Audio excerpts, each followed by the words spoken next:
There's a sense in Israel that the Catholic Church and the Vatican tends to support the Palestinian narrative, Palestinians as victims, and continually repeats that perspective, more criticism of Israel, along with what we see as what we call the political correct position. So this is also an opportunity to try to move the Vatican away from that type of standard criticism that we often hear from the European Union, from certain political groups within Europe, and as I said, also from the Catholic Church. This automatic agreement and sympathy with what they call Palestinian suffering and blaming Israel for that, rather than taking strong positions against terrorism and violence and the Palestinian source of rejectionism vis-a-vis Israel. Now, since the idea of a state of Israel came up early last century, or even before, popes have continuously expressed opposition against that, up to Pope Pius XII, who was also lobbying in Washington not to recognize any form of statehood for the Jewish people.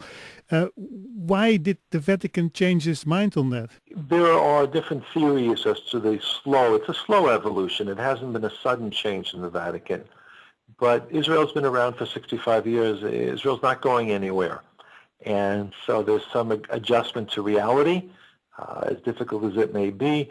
There are also common interests that are shared. Sometimes they're recognized by the Vatican. There is a Christian community, including some Catholic congregations in the region, that are certainly being oppressed. We can see what happens in other Arab countries and also in the Gaza Strip under Hamas, attacks against Christians, against Catholics. And so Israel is in a position to help protect the rights of Christians, and so there is sometimes a recognition of that alliance.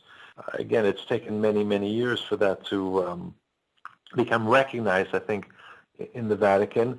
There are also some very concrete common interests. The Vatican has a lot of property in Jerusalem and other parts of Israel and wants to maintain the kind of tax and other status that it has, and therefore it needs to work with Israel. Not necessarily everything has to be through agreement, but it certainly requires a recognition of the legitimacy and authority of the State of Israel. There are discussions going on centering around tax exemptions, etc. Where are we in these discussions? There has been less friction and more cooperation in terms of the various properties, making them, for a long period, some of them were being rented out, the leases have changed, but there is a working relationship between the two countries, and I think that's what's important. The opening of relations 20 years ago, the establishment of a communications channel which expands the ability to develop points for cooperation.